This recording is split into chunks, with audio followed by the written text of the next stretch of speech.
할렐루야. 네, 하나님의 말씀은 히브리서 3장 1절 말씀 보도록 하겠습니다. 히브리서 3장 1절 말씀 보도록 하겠습니다.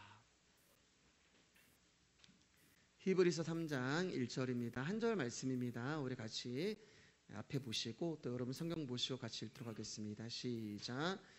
그러므로 함께 하늘의 부르심을 받은 거룩한 형제들아, 우리가 믿는 도리의 사도이시며 대제사장이신 예수를 깊이 생각하라. 좀 더우시세요? 여기 히터 좀 꺼주시면 좋겠어요. 히터를 틀어놨거든. 오늘부터 이제 히브리서 3장을 우리가 이제 공부를 하도록 하겠습니다. 1절을 보면 먼저 우리를 거룩한 형제라고 이렇게 얘기하세요. 네. 오늘 말씀의 제목이 예수를 깊이 생각하라입니다. 네, 우리를 이제 1절에서 보면은 거룩한 형제라고 이렇게 예수님께서 말씀하세요. 우리가 예수님으로부터 형제라 칭함을 받게 된 이유는 지난 시간에도 우리가 말씀을 봤지만 한 아버지에게서 났기 때문에 우리가 예수님과 형제가 됐다라고 말씀을 드렸잖아요. 예수님이 장자 큰아들이 되시고 저와 여러분들은 예수님의 동생들, 형제들이 되는 거예요. 히브리서 2장 11절 말씀 한번 읽어볼게요. 시작. 거룩하게 하시는 이와 거룩하게 함을 입은 자들이 다 한 근원에서 난지라. 그러므로 형제라 부르시기를 부끄러워하지 아니하시고, 여기 한 근원이 바로 아버지 하나님에게서 저와 여러분도 예수님처럼 났다라고 말씀하는 거예요. 그런데 이제 3장으로 넘어와서 우리를 이제 형제라고 불러주시는데 그냥 형제라고 불러주시는 것이 아니라 거룩한 형제라고 불러주시는 거예요. 거룩이라는 단어는 제가 말씀드리면서 몇 번을 이제 반복했지만 하나님께만 해당이 되는 단어가 거룩이라는 단어가 됩니다. 왜냐하면 사람은 죄로 인하여 거룩한 존재가 될 수 없기 때문에 그래요. 그런데 오늘 본문에서는 우리를 향하여서 3장 1절에서 거룩한 형제라고 불러주시는 거예요. 그럼 어떻게 거룩하지 못한 우리가 거룩한 형제가 될 수 있을까? 하나님께만 쓰이는 그 거룩이 어떻게 우리에게도 쓰일 수 있을까? 여러분 간단하게 생각하시면 돼요. 오늘 3장 1절 다시 한번 띄워주시면 바로 3장 1절에 뭐라고 우리에게 말씀하시냐면은 거룩한 형제들아 라고 그 앞에 뭐가 있어요? 하늘의 부르심을 받은 거룩한 형제요, 이렇게 말씀하세요. 그러니까 저와 여러분들이 거룩한 형제가 될 수 있는 것은 딱 하나예요. 하늘의 부르심을 받았기 때문에 저와 여러분들이 거룩한 형제가 된 것입니다. 부르셨다는 말은 너 있는 곳에서 나오라는 거예요. 즉 분리와 구별을 의미하는 것입니다. 여러분들이 이해하기 쉽게 말씀을 드리면 하나님께서 아브라함을 찾아오셔서 아브라함을 부르시잖아요. 그때 뭐라고 말씀하세요? 너는 너의 고향과 친척과 아비집을 떠나서 내가 너에게 명령한 한 곳으로 가라. 그러니까 하나님이 명령한 곳으로 가기 위해서는 나의 고향과 친척과 아비집을 떠나야 되는 거예요. 그러니까 거룩이라는 것은 거기서 나와, 부르심이라는 것은 거기서 나와, 이게 되는 거예요. 그 고향과 친척과 아비집은 이 세상을 말하는 것입니다. 그러니까 하나님이 저와 여러분들을 불러주셔서 당신의 자녀, 형제로 말씀하시고 거룩하게 하셨다는 그 말씀은, 잠깐 내려가세요. 네. 거룩하게 하셨다는 그 말씀은 저와 여러분들을 이 세상에서 나와서 하나님이 우리 가운데 보여주실 한 땅으로 우리를 인도해 가시는 거예요. 거기가 어디냐면 히브리서 11장 16절 말씀입니다. 같이 읽겠습니다. 시작. 그들이 이제는 더 나은 본향을 사모하니 곧 하늘에 있는 것이라. 이러므로 하나님이 그들의 하나님이라 일컬음 받으심을 부끄러워하지 아니하시고 그들을 위하여 한 성을 예비하셨느니라. 여기 보면 이제 본향이 나오잖아요. 아브라함이 본향을 떠나서 거기서 나와 하나님이 또 다른 한 본향을 말씀하시는데 그 본향이 어디에 있는 거냐면 하늘에 있는 것이다. 그것이 하늘에서 내려오는 한 성, 이 성이 계시록 말씀을 가면은 새 예루살렘, 하나님 나라 천국을 말하는 거예요. 자, 그러니까 우리를 이 세상과 구별하는 것이 부르심이고 이 부르심 자체가 거룩이 되는 거예요. 말씀드렸듯이 하나님이 우리를 부르셨다는 말은, 거룩이라고 우리를 거룩한 형제라고 부르셨다는 말은 이미 저와 여러분들이 거룩하고 흠이 없는 존재이기 때문에 우리를 향하여서 거룩한 형제요 이렇게 불러주신 거예요. 이해가 되시죠? 우리가 무엇을 해서 거룩한 자가 된 게 아니라 이미 거룩한 신분을 가지고 있기 때문에 우리를 보면서 너는 거룩해. 네가 무엇을 해서 거룩한 게 아니라 이미 우리는 거룩한 존재가 된 거예요. 그래서 거룩이라는 것은 우리의 신분이 된 것입니다. 정체성이 된 거예요. 그래서 우리를 향하여서 거룩하다라고 말씀하시는 것입니다. 그러면 우리가 무엇을 할 수 있냐면 이 거룩 역시 믿음과 마찬가지로 우리 안에서 생성되는 것이 아니라 하나님의 거룩이라고 하는 선물이 우리 안에 침노하셔서 우리에게 실행이 된 상태를 말씀하고 있는 거예요. 그래서 하나님이 이렇게 말씀하십니다. 베드로전서 1장 16절 말씀이에요. 시작. 기록되었을 때 내가 거룩하니 너희도 거룩할지어다 하셨느니라. 내가 거룩하니 너희도 거룩할지어다. 이 말씀은 거룩해라. 내가 거룩하니 너희도 거룩해라. 명령이거든요. 근데 우리는 거룩할 수가 없는 자잖아요. 그런데 하나님이 우리 가운데 명령을 하시는 거예요. 그것은 여러분 육을 입고 있는 나에게 명령하는 것이 아니라 이미 내 안에 거룩이라고 하는 그 선물이 들어와 계시기 때문에 하나님이 내 안에 있는 하나님께 명령을 하는 거예요. 거룩하신 하나님이 내 안에 있는 거룩하신 하나님께 명령을 하고 있는 것입니다. 그래서 내가 거룩하니 우리는 거룩할 수 없는데 거룩할 수 있는 이유가 뭐예요? 우리 안에 그 거룩이신 하나님이 함께 하시기 때문에 그래요. 그것을 뭐라고요? 부르심이라고 하는 거예요. 데살로니가전서 5장 24절입니다. 시작. 너희를 부르시는 이는 미쁘시니 그가 또한 이루시리라. 그러니까 어떻게 우리가 거룩하게 돼요? 우리가 하는 게 아니에요. 우리를 부르시는 그분이 그렇게 만들어 주신다는 것입니다. 우리에게 정결하라고 말씀하셨어요. 근데 우리는 정결하지 못해요. 그런데 정결하신 그분이 어떻게 해주신다고요? 우리를 정결하게 해주신다. 너희는 거룩하라. 하나님, 저는 거룩할 수가 없는데요. 그런데 어떻게 해주신다고요? 거룩하신 하나님이 우리를 거룩하게 해주신다는 거예요. 내 안에 계신 말씀이 반드시 그 언약을, 그 약속을 이루신다는 것입니다. 명령하신 분이, 언약하신 분이, 약속하신 분이, 나는 정결하지 못하지만, 나는 거룩하지 못하지만 하나님이 우리를 정결하게 하시고 거룩하게 만들어 가신다는 거예요. 그게 언약이고 약속이고 우리가 그것을 믿는 것을 믿음이라고 하는 것입니다. 자, 히브리서 3장 1절 말씀은 그렇게 우리를 거룩한 형제들아 라고 말씀하신 후에 그 뒤에 뭐라고 말씀하시냐면은 우리가 믿는 도리의 사도, 우리가 믿는 도리 이렇게 얘기해요. 그럼 우리가 믿는 도리라고 하는 이 뜻은 뭐냐면 이 옛날 말인데 우리가 믿는 내용이라는 거예요. 우리가 믿는 내용. 그런데 우리가 믿는 그 내용이 뭐냐면 사도이시며 대제사장이신 예수, 즉 우리가 믿는 내용은 예수님은 사도이시며 대제사장입니다. 이게 우리의 믿음의 전부라는 거예요. 여러분, 이게 굉장히 중요해요. 왜냐하면 우리가 믿는 내용이 뭐예요? 우리가 믿는 게 뭐야? 그 내용이 있어야 되는데 그 내용이 뭐냐면 예수님은 사도요 대제사장이라는 말이 되는 것입니다. 그리고 이 예수 그리스도를 깊이 생각해라. 히브리서 3장은 이렇게 이제 시작을 하는 거예요. 자, 그러면 예수님이 하는 성경이 사도이시면서 대제사장이신 예수를 깊이 생각하라고 우리 가운데 지금 명령하시는 거잖아요. 그렇기 때문에 오늘 우리는 이 명령에 따라서 예수님이 사도이시며 대제사장이신 그 이유와 그 의미에 대해서 오늘 이 밤에 조금 생각을 해보기를 원합니다. 먼저 사도로 오신 예수님에 대해서 생각해 볼게요. 사도라는 말은 보냄을 받은 자라는 뜻이 있어요. 보냄을 받은 자. 그러면 보냄을 받았다는 말은 보내신 자가 있다는 얘기가 되잖아요. 그래서 성경을 보면 예수님이 자신이 하나님으로부터 보냄을 받았다는 말씀을 수도 없이 많이 하십니다. 오늘 시간 관계상 그것을 다 찾아볼 수 없고 그 중에 한 사건을 통하여서 그러면 보냄을 받은 사도 예수님은 어떤 분이신가에 대해서, 보냄을 받았다는 뜻이 무엇인지에 대해서 한번 알아보도록 하겠습니다. 요한복음 9장 4절에서 5절 말씀이에요. 같이 읽을까요? 7절 말씀입니다. 시작. 예수께서 길을 가실 때 날 때부터 맹인된 사람을 보신지라.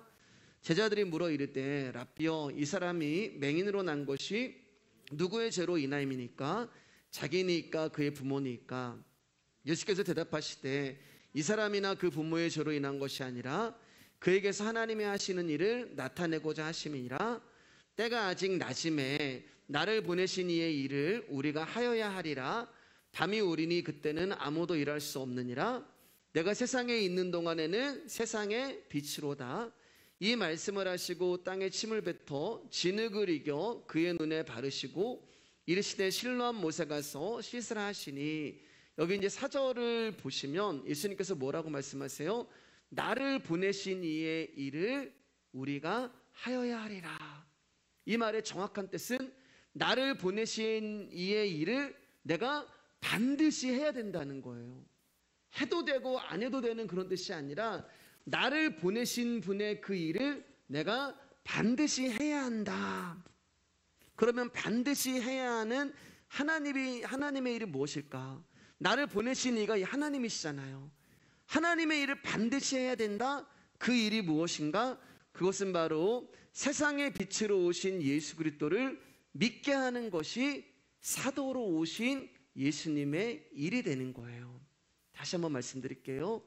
이 세상의 빛으로 오신 예수 그리스도를 믿게 하시는 것이 사도, 보냄을 받은 자 예수님의 일이 되는 거예요. 그런데 문제는 무엇인가? 예수 그리스도를 믿는다는 것이 우리의 결단과 우리의 의지와 우리의 노력으로 되어지는 것이 아니란 말이에요. 내가 믿고 싶다고 믿어지는 것이 아니란 말입니다. 예수 그리스도 믿으세요라고 우리가 전도를 해도 그 사람이 예수님을 믿는 게 아니란 말이에요. 왜냐하면은 저와 여러분들은 여기 나오잖아요. 날 때부터 소경이었단 말이에요. 소경은 앞을 보지 못해요. 즉 혼돈과 공허와 흑암이 바로 저와 여러분이었어요. 그래서 창세기를 보면 하나님이 이 세상을 창조할 때 태초에 하나님이 천지를 창조하시니라. 그리고 그 다음에 두 번째 창조하신 게 뭐냐면 흑암과 혼돈과 공허라고 말씀드렸잖아요. 그게 우리란 말이에요. 그리고 그 다음에 빛이 있으라. 빛이 나오는 거예요. 왜요? 흑암과 혼돈과 공허 가운데 필요한 것이 빛이기 때문에 그렇습니다. 그래서 오늘 보면은 날 때부터 흑암과 혼돈과 공허인 소경이 등장을 하는 것이고, 이 소경 가운데 빛이신 예수님이 찾아오시는 거예요. 그 빛이신 말씀이 좌우의 날성검이 되어서 우리의 어둠이라는 혼과 영과 및 관절과 골수를 마음의 생각과 뜻과 판단을 깨시고 부수시고 박살을 내시면서 우리 안으로 들어오는 것입니다. 그게 보냄을 받은 자 예수님의 일이 되는 거예요. 자, 여러분, 이 사람이 어떻게 눈을 뜨는지 한번 볼게요. 예수님이 당신의 침을 진흙에 이겨서 이 소경의 눈에 붙인 다음에 이 소경을 향하여서 실로암 못에 가서 씻으라고 하시죠. 여러분, 오늘 예수님이 뭐라고 말씀하시냐면은 때가 아직 낮음에 이렇게 얘기하잖아요. 그러니까 죄송합니다. 제가 마이크가 자꾸 신경 쓰여서. 그러니까 이 사람이 지금 낮이라는 얘기는 국어를 지금 낮이하고 있다는 얘기예요. 이 말은 우리가 무엇을 알 수 있냐면 적어도 이 맹인은요, 낮과 밤은 구별을 할 수 있다는 거예요. 그러니까 희미하게 빛이 보인다는 거예요. 아, 지금 낮이구나, 밤이구나. 그것을 이 맹인이 그거 정도는 구별할 수가 있어요. 근데 예수님이 지금 어떻게 하냐면은 진흙을 이겨서 이 맹인의 눈에다가 탁 붙이는 거예요.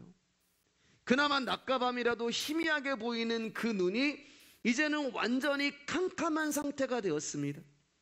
안 보이는데 더 안 보이는 상태가 되었고, 절망인데 더 완전한 절망의 상태가 된 거예요. 이게 뭐라고요? 흑암과 혼돈과 공허예요. 그나마 구걸이라도 했는데 이제는 하나도 빛도 보이지 않고 아무것도 보이지 않아서 자기 힘으로 아무것도 할 수 없는 캄캄한 절망과 어둠의 상태가 된 거예요.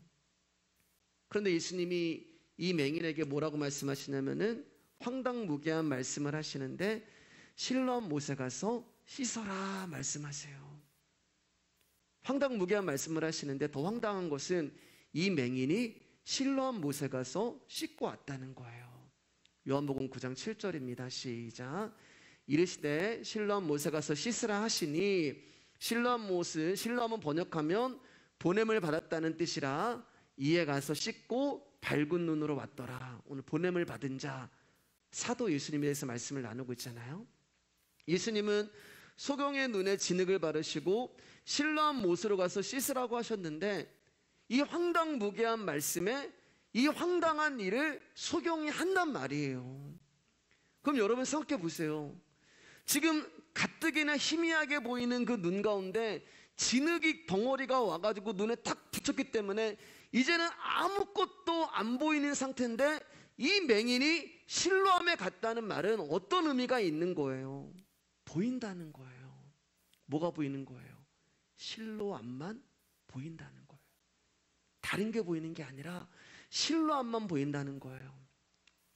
우리가 이제 말씀 찾지 않겠지만 마태복음 6장 22절 말씀 가운데 눈은 몸의 등불이니 라는 말씀이 있단 말이에요. 예, 갑자기 생각이 나는데 근데 제가 거기서 눈을 뭐라고 말씀드렸어요? 여러분 들음으로 본다 그렇게 말씀을 드렸습니다.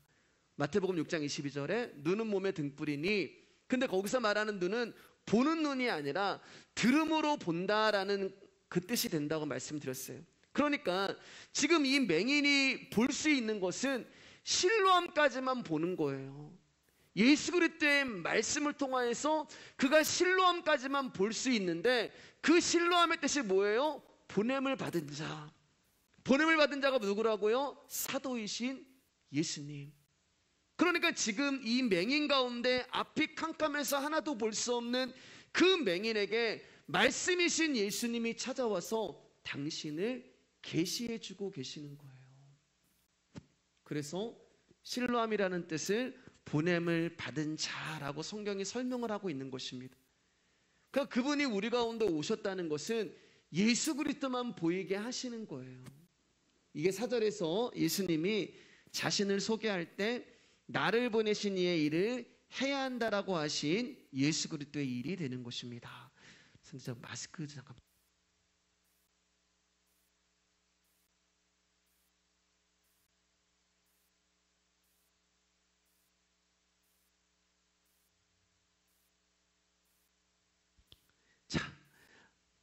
날 때부터 저주받아 죽을 수밖에 없는 맹인인 우리를 예수님이 찾아오셔서 십자가의 은혜로 우리의 어둠이라는 저주를 부수고 깨시고 박살을 내시면서 우리 안에 생명의 빛으로 임하시는 것이 바로 예수님을 사도로 보내신 하나님의 일이고 하나님으로부터 보내심을 받은 예수님의 일이라는 거예요. 볼륨 조금만 줄여주세요. 자, 그럼 여기서 우리가 무엇을 알 수 있냐면 여러분 보내신 분과 보냄을 받은 자의 일이 같다는 것을 알 수 있습니다. 즉 하나님 아버지께서 보내시고 그 아들 예수 그리스도가 보냄을 받았다는 것은 같은 일을 하시는 거예요. 즉 하나님께서 보내시고 하나님께서 친히 오셨다는 뜻이 되는 것입니다. 이게 보냄을 받은 자 사도 예수 그리스도 안에 있는 믿음의 내용이 되는 거예요. 그리고 이 예수님으로 인하여서 저와 여러분들이 거룩한 형제가 된 것을 깊이 생각하라 이렇게 말씀하는 거예요. 그리고 두 번째 예수님이 우리 가운데 생각하라고 말씀하시는 것은 대제사장으로 오신 예수님에 대해서 생각해라 이렇게 말씀을 하세요. 하나님께서 이스라엘 백성들을 애굽에서 시내산으로 불러 율법을 주실 때 번제와 화목제를 드리도록 하셨습니다. 그리고 그 제사를 제사장이 관할하도록 말씀하셨어요. 그러니까 제사장의 역할은 동물을 잡아 제사를 드리는 것을 통해서 이스라엘이 애굽에서 탈출할 수 있었던 것은 유월절 어린 양의 희생 덕분이라는 것을 보여주는 역할로 하나님께서 제사장을 세운 거예요. 그러니까 예수 그리스도가 희생의 어린 양으로 이 땅에 오셔서 십자가에서 유월절의 제물이 되어 죽으실 것을 보여주는 것이 제사장이란 것입니다. 그런데 오늘 본문에서는 예수 그리스도를 그냥 제사장이라고 하지 않으시고 대제사장이라고 묘사를 하고 있단 말이에요. 자, 이쯤에서 다시 한번 말씀을 드리면 히브리서는 유대교에서 기독교로 개종한 하비르인들에게 보내는 편지라고 말씀을 드렸습니다. 지금 예수를 믿는다는 이유로 핍박을 받고 고난을 당하고 있고, 또 내가 믿는 예수가 진짜 하나님의 아들이 맞나라고 하는 의문과 의심이 들고 있는 그들 가운데 히브리서가 그들 가운데 위로를 주고 소망을 주고 확신을 주는 그 내용이 히브리서란 말이에요. 그런데 여러분, 이 히브리서 가운데 많이 등장하는 단어가 뭐냐면은 대제사장이라고 하는 단어가 되는 거예요. 그리고 히브리서 2장에서도 대제사장이 나오고 3장에서도 나오고, 여러분 10장까지 계속해서 이 히브리서에 대제사장이라고 하는 단어가 이제 끊임없이 나와요. 그러면 왜 성경은 이 대제사장이라고 하는 단어를 반복해서 끊임없이 놓고 있을까? 여러분, 제가 여러분 가운데 설교를 하면서 여러분 중요합니다라고 얘기하면서 반복하는 것들이 있단 말이에요. 그렇게 하는 이유는 여러분들이 반드시 알아야 되고 잊어버리면 안 되기 때문에 반복해서 하는 말씀들이 있단 말입니다. 그러면 히브리서 가운데 대제사장이라고 하는 말이 계속해서 반복이 된다는 말은 이 단어가 히브리서에서 굉장히 중요한 단어 중에 하나라는 말이 되는 거예요. 제사장과 대제사장의 차이는 지성소에 들어갈 수 있느냐 없느냐의 차이가 됩니다. 대제사장만 오직 둘째 장막인 지성소에 들어갈 수가 있어요. 1년에 한 번씩 대속죄일이라고 하는 그 날에 지성소에 수송아지의 피를 가지고 들어가서 이 대제사장은 휘장에다가 뿌리고, 그리고 속죄소에 뿌리고, 그리고 제단에다가 그 피를 뿌리게 돼요. 그렇게 피를 뿌림으로 말미암아 자신과 가족과 그리고 이스라엘 백성들의 죄를 속하는 제사를 하나님 앞에 드리며 하나님 앞에 나가는 그 권한, 그 직분을 가지고 있는 자가 대제사장이 되는 것입니다.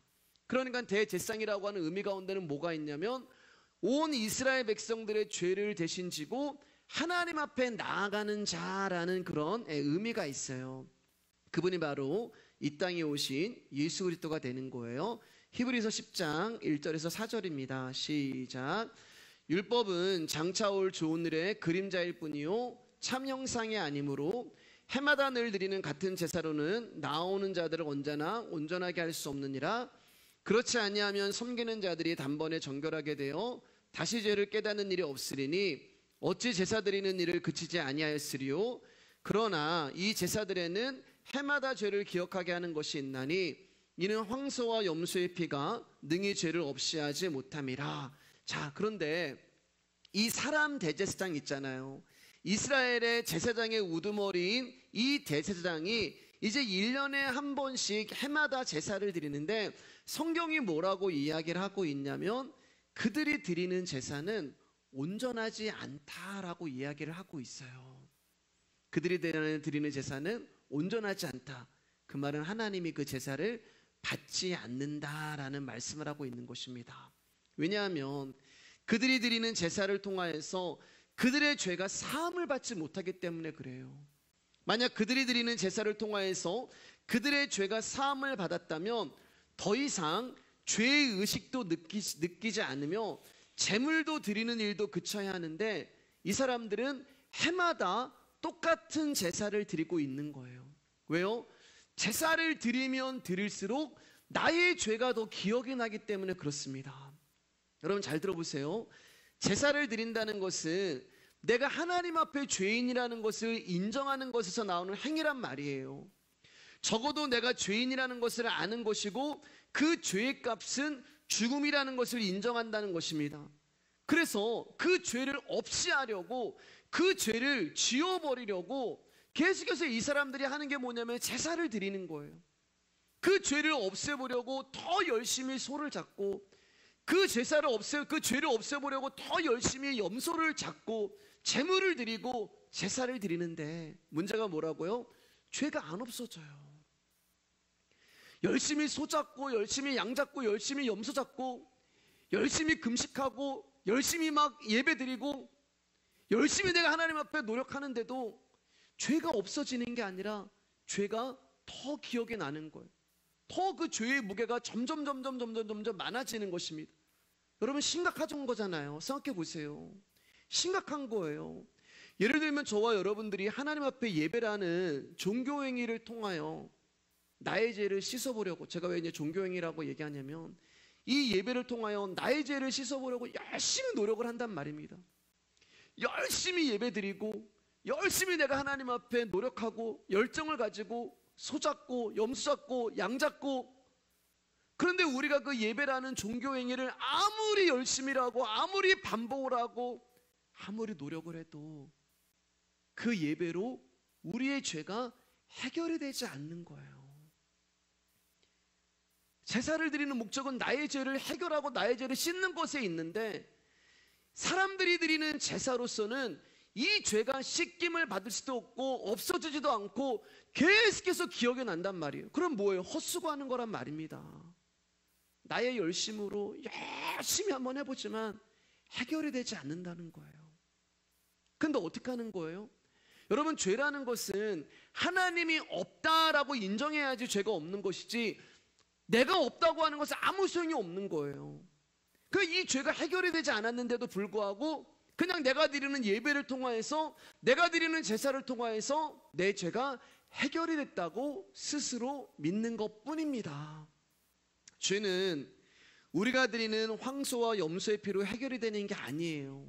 죄는 오직 죄 없으신 어린 양의 피로서만 깨끗하게 되고 사라져 버리는 것입니다.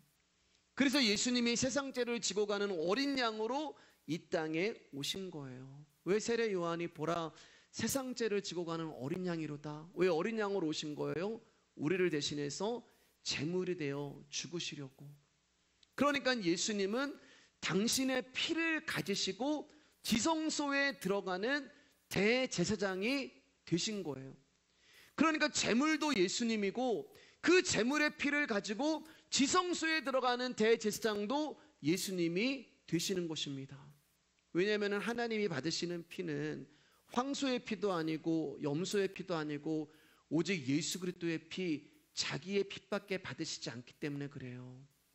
그래서 하나님이 당신 스스로를 이 땅에 보냄을 받은 자, 보내신 자 사도로 오셔서 하나님이 이 땅에 어린 양으로 친히 죽으시고 그 피를 가지시고 대제사장이 되어서 지성소에 들어가서 그 피를 우리 가운데 뿌려주신 것입니다. 오직 예수 그리스도의 피밖에 없는 거예요. 그리고 이 피 뿌림을 받은 자만이 하나님의 거룩한 형제가 되고 자매가 되고 가족이 되는 거예요. 지난 시간에 말씀을 드렸잖아요. 우리에게는 하나의 혈액형밖에 없다고요. 예수형밖에 없는 것입니다. 내가 아들 예수 그리스도의 죽음으로 구원을 받은 날부터 우린 다 같은 한 아버지 밑에서 한 근원에서 탄생한 피를 나는 형제가 되는 거예요. 다른 피는 없어요. 오직 예수의 피밖에 없는 거예요. 그래서 성경이 창세기부터 계시록까지 온통 피 얘기라고 말씀을 드렸잖아요. 가인이 아벨을 죽였을 때 그 아벨의 피로 시작해서 생명도 피고 거룩도 피고 언약도 피고 피 흘림이 없으면 삶도 없고 피값으로 저와 여러분들을 사셨고 재물에도 피고 지성소에도 피가 뿌려지고 그 피로 인하여서 저와 여러분들이 거룩한 형제가 되고 하나님의 자녀가 될 수밖에 없기 때문에 하나님은 당신의 아들의 피만 원하는 거예요. 하나님이 창세전에 우리를 향한 계획이 있다고 말씀드렸습니다. 흠없고 거룩한 존재가 하나님이 우리를 향한 하나님의 자녀가 되는 약속과 언약인데, 그 언약과 약속을 이루기 위해서 반드시 필요한 게 바로 아들 예수의 피가 되는 거예요. 그래서 그분이 이 피를 흘려주시기 위하여 육신을 입으시고 이 땅에 어린 양의 모습으로 오셔서 온몸의 물과 피를 다 쏟으시고, 너희들 모두 예수의 피로 산 가족이다. 너희들 모두 예수의 피로 산 형제 자매다. 너희들은 한 아버지에게서 나온 한 핏줄이다.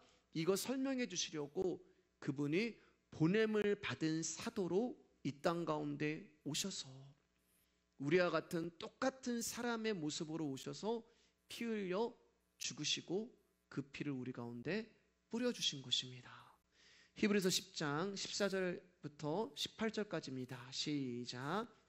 그가 거룩하게 된 자들을 한 번의 제사로 영원히 온전하게 하셨느니라. 여러분 보세요. 사람들이 드리는 제사는 해마다 드렸단 말이에요. 근데 해마다 제사를 드려도 온전치 못한다라고 히브리서 10장 1절 말씀 가운데 기록하고 있잖아요. 근데 여기 보면은 한 번의 제사로 영원히 온전하게 하셨느니라. 우리 15절 읽겠습니다. 시작. 또한 성령이 우리에게 증언하시되 주께서 이르시되 그날 후로는 그들과 맺을 언약이 이것이라 하시고 내 법을 그들의 마음에 두고 그들의 생각에 기록하리라 하신 후에, 이 법과 이 생각이 뭐예요, 여러분? 예수 그리스도가 말씀하신 그 법이 우리의 마음에 오신 거예요. 그래서 내 법을 그들의 마음에 두고 그들의 생각에 기록하리라. 17절입니다. 시작. 또 그들의 죄와 그들의 불법을 내가 다시 기억하지 아니라 하셨으니 이것들을 사하셨은즉 다시 죄를 위하여 제사 드릴 것이 없느니라.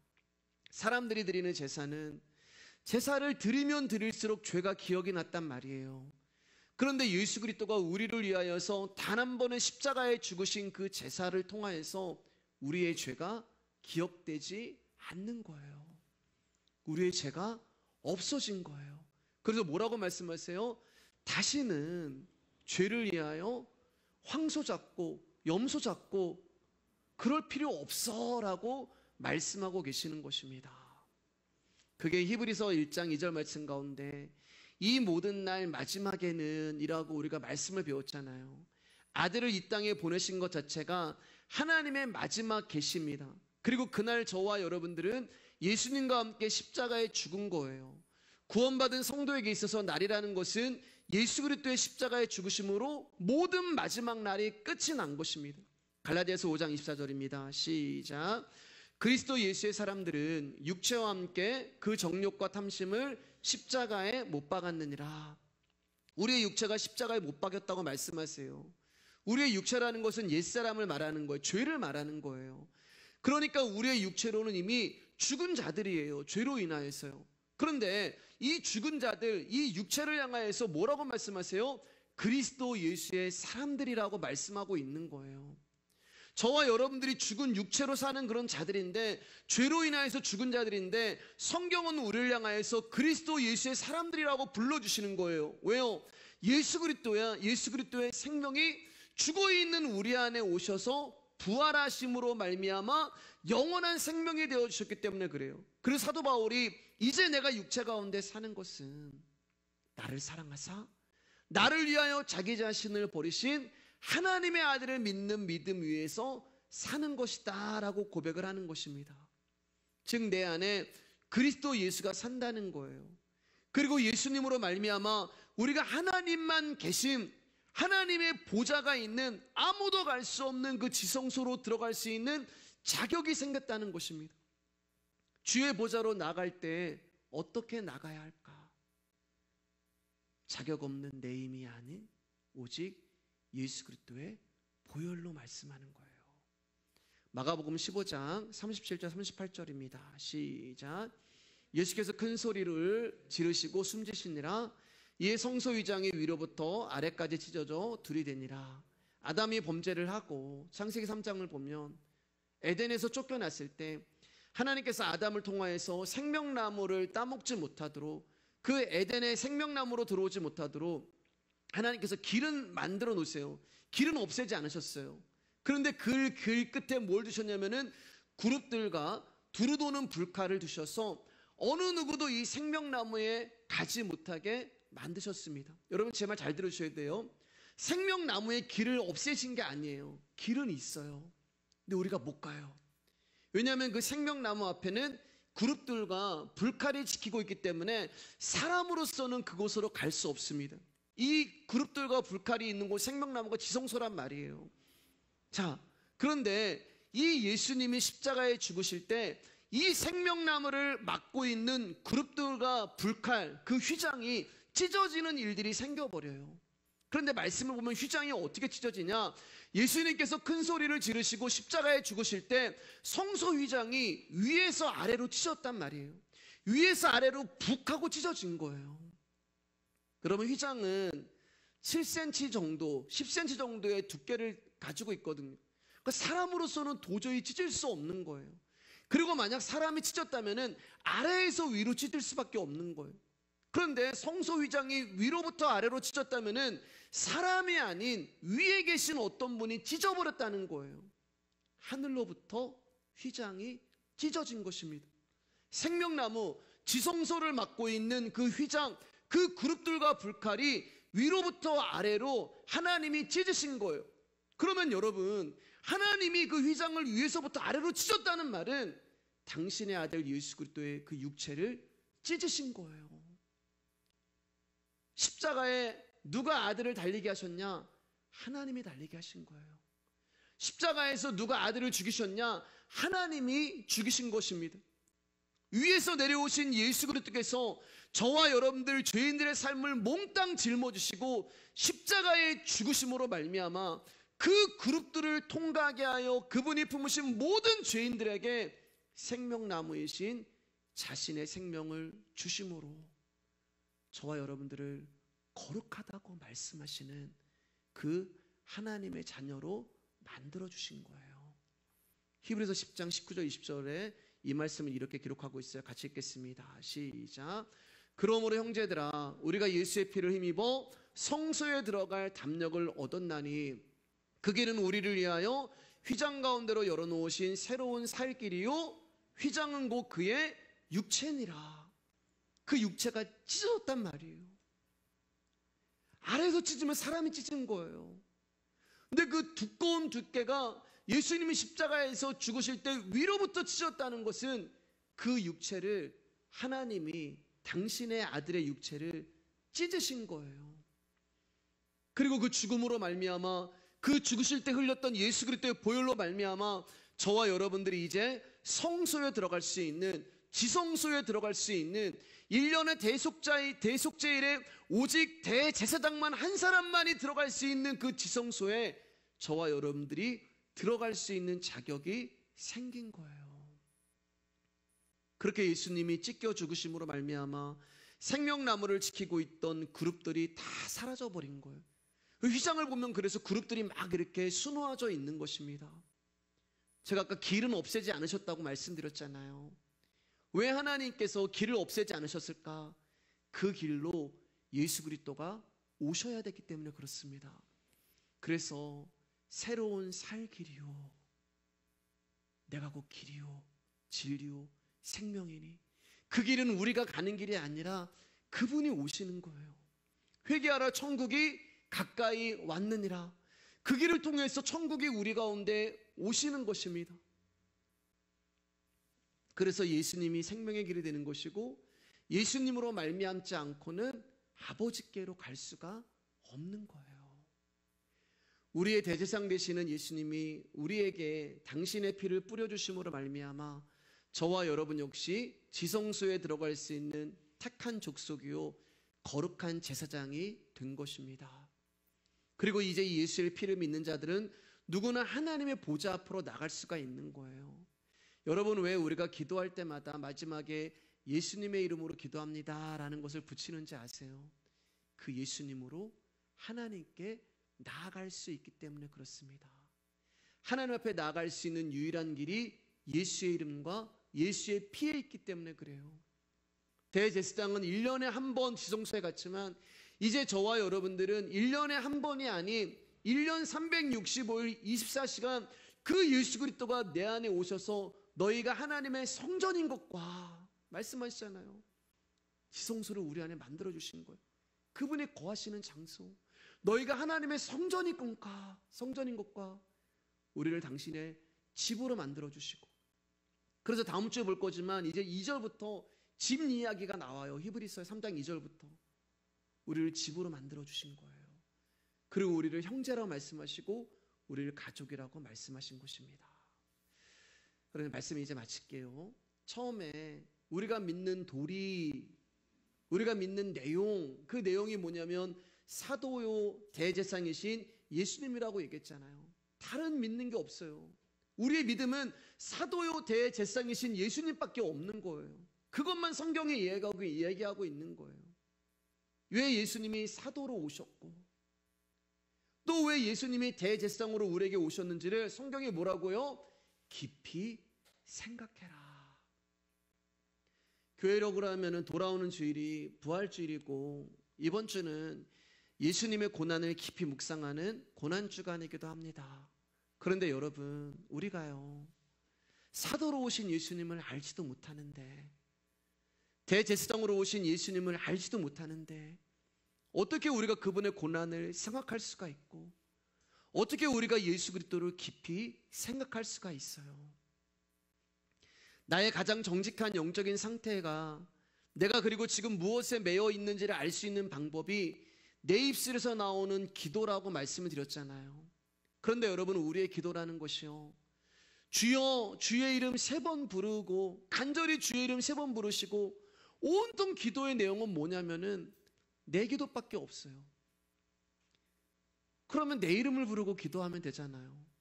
왜 우리는 주의 이름을 부르고 온통 내용은 다 내 기도예요? 그런데 여러분, 그게 고난주간에도 그래요.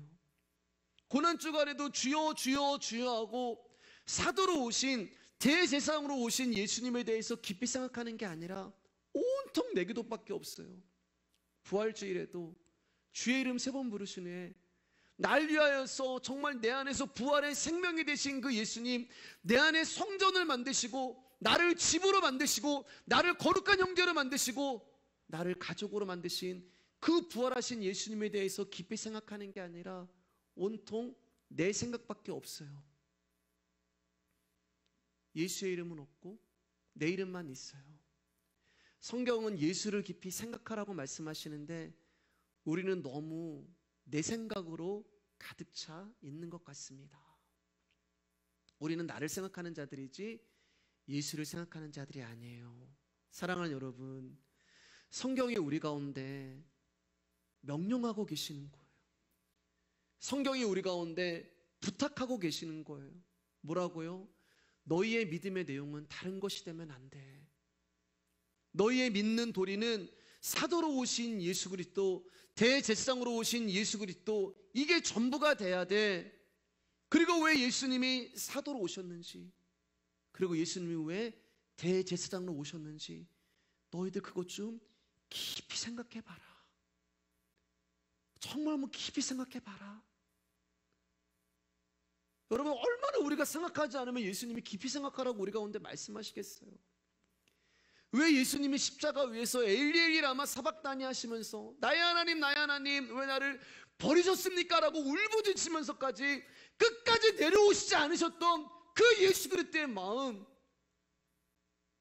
왜 그가 하나님께로부터 버림을 받으면서까지도 그 십자가에서 내려오실 수도 있었는데 내려오시지 않으셨던 그 예수 그리스도의 마음, 주님을, 하나님을 향해서 하시는 그 절규 안에 들어있는 아버지를 향한 순종과 우리를 향한 하나님의 사랑을 보여주시는 그 예수를 깊이 좀 생각해 봐라. 그 예수 그리스도를 깊이 생각하시는 저와 여러분들 되시기를 주님의 이름으로 축복합니다. 그리고 우리도 그 예수님의 순종을 따라서 저와 여러분들의 몸을 거룩한 산 제사로 드리기를 주님의 이름으로 축복합니다. 우리 마지막으로 다시 한번 오늘 본문이었던 히브리서 3장 1절 말씀 천천히 들은 말씀 생각하면서 읽으시고 찬양하도록 하겠습니다. 시작. 그러므로 함께 하늘의 부르심을 받은 거룩한 형제들아, 우리가 믿는 도리의 사도이시며 대제사장이신 예수를 깊이 생각하라.